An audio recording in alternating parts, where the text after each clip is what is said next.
Hello प्यारे बच्चों, कैसे आप सभी। मैं उम्मीद करता हूं कि आप सभी अच्छे होंगे। आज का हमारा टॉपिक है रासायनिक के नियम। और इसमें मैं आपको कुल इसमें 5 नियम हैं। उनमें से मैं 3 नियम आपको पहली वीडियो में बता चुका हूं, जो कि मेरी 6 नंबर की वीडियो थी। अब मैं इसमें 2 नियम आपको इस वीडियो में बताना चाह रहा हूँ, जो कि मेरी 7th नंबर की वीडियो है। और ये हम पढ़ रहे हैं क्लास 11th का यूनिट 1 का वीडियो नंबर 7, जिसमें मैं 2 नियम का रासायनिक संयोग के चौथे नंबर का और 5वें नियम की बात करता हूँ, जो कि मेरा व्युत्क्रम अनुपात का नियम है और गैलुसैक का गैसीय आयतन नियम है। अब मैं पढ़ रहा हूँ व्युत्क्रम अनुपात का नियम।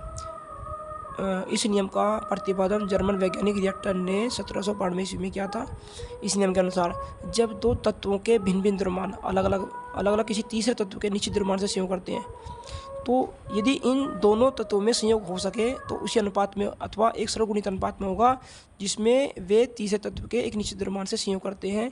जैसे कि अगर इसमें बात कर रहा हूँ कि पहले 2 तत्वों के, तो उसमें गंधक है और ऑक्सीजन है, और ये दोनों ही अलग अलग प्रकार के द्रव्यमानों के तत्व हैं, और ये दोनों ही हाइड्रोजन के समान द्रव्यमान के तत्व से संयोग करने वाले हैं।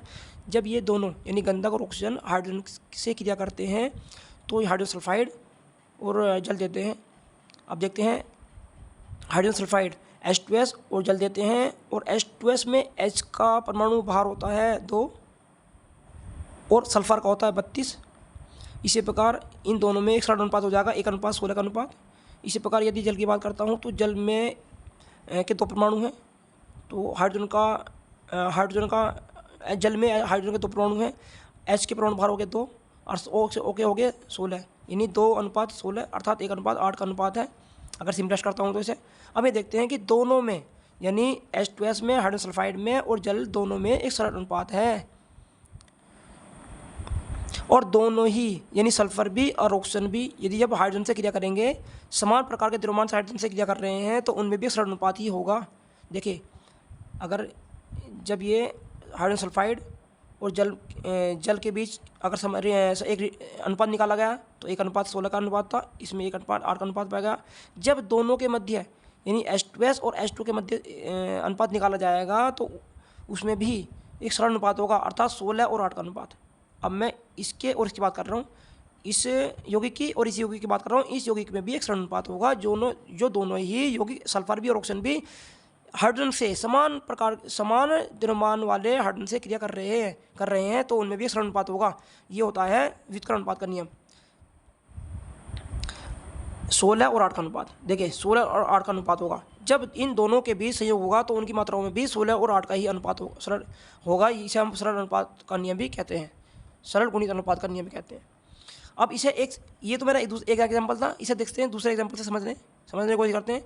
इसमें भी कार्बन और ऑक्सीजन है, कार्बन और ऑक्सीजन और हाइड्रोजन है। इसमें कार्बन जो कि समान है और ऑक्सीजन और हाइड्रोजन से क्रिया कर रहा है, यानी कार्बन क्रम से ऑक्सीजन और हाइड्रोजन से क्रिया कर रहा है और बना रहा है CH4 और CO2, यानी कार्बन हाइड्रोजन से संयोग करके CH4 बनाता है और कार्बन ऑक्सीजन से क्रिया करके CO2 बनाता है। अगर आप बात करें दोनों के परमाणु भारों की, तो इसका CH4 में C और H का परमाणु भार होगा, क्या परमाणु भार में अनुपात होगा 16:4 का अनुपात, 12:4 का अनुपात। और कार्बन डाइऑक्साइड में होगा, कार्बन डाइऑक्साइड यानी CO2 में होगा, C और ऑक्सीजन के बीच में होगा 12 और 32 का अनुपात। देखिए, इसमें 12 और 4 का अनुपात था, इसमें 12 और 32 का अनुपात है। और आप देख रहे होंगे 12 यानी कार्बन समान है, कार्बन का जो परमाणु भार है समान है, कार्बन दोनों में कार्बन है, तो कार्बन की मात्रा समान है। जबकि अगर बात करते हैं हाइड्रोजन और ऑक्सीजन की, तो इसमें 4 है, इसमें 32 है, 4 और 32 का अनुपात होगा। जब कभी भी हाइड्रोजन और ऑक्सीजन के द्रव्यमानों में 4:32 या 1:8 का अनुपात होगा, तब हाइड्रोजन व ऑक्सीजन जब भी संयोग करेंगे हमेशा 1:8 का ही अनुपात पाया जाएगा। तो इसे बोलते हैं व्युत्क्रम अनुपात का नियम। अब बात करते हैं गैलुसैक का गैसीय आयतन नियम की। इस नियम का प्रतिपादन गैलुसैक ने 1808 ईस्वी में किया था।